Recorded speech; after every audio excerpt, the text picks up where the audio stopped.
bar. My man Scott Rude hanging out as we're going to talk a little NBA basketball. We know the Cleveland Cavaliers kicking their feet up as they swept the Toronto Raptors. Kyrie Irving played the role of closer for the Cavs in that game. Here's what LeBron James had to say about what Kyrie did in the fourth quarter.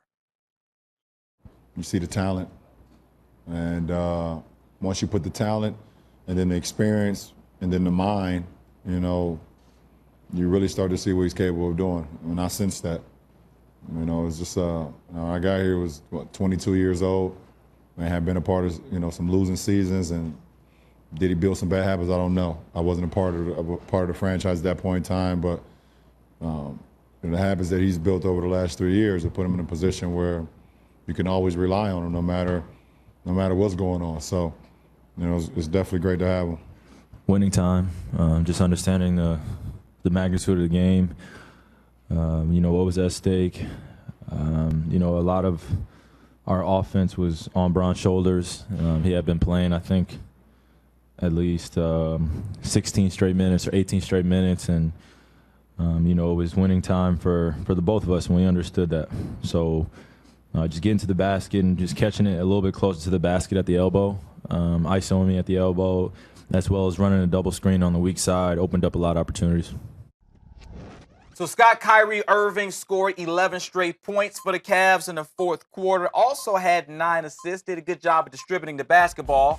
So what's going to be more important going forward, Kyrie's scoring or his distribution? His scoring. I think that they're best when LeBron James distributes. I think that was really the telltale of the first half. There were 4 different stories quarter by quarter in this game. I mean, the distribution of LeBron James to everyone other than Kyrie and Kevin Love and J.R. Smith in the first quarter was why they were effective.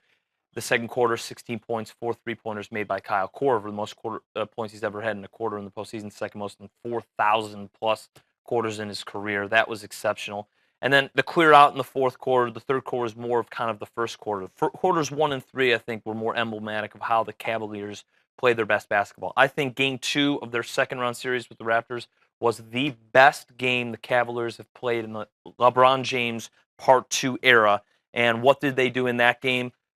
Everyone played their role. I think that's what's best. And I think with Kyrie, it's ISO when he has space and a step on his defender, and he chooses the right times. Okay. I think that with Kyrie and LeBron, particularly with Kyrie, he needs to, in a very quick motion, figure out the right thing to do is to go to the hoop on my own. I'm one-on-one. They aren't going to help in time.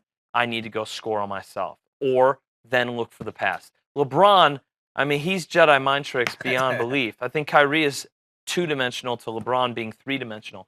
J.R. Smith has done a great job of putting defense before offense and only shooting shots when he's square and open, and he deserves his $14 million annual paycheck when that's the case, because that's all they need. Tristan Thompson, very similar component, defense first. Rebound. And so all of them are kind of interconnected.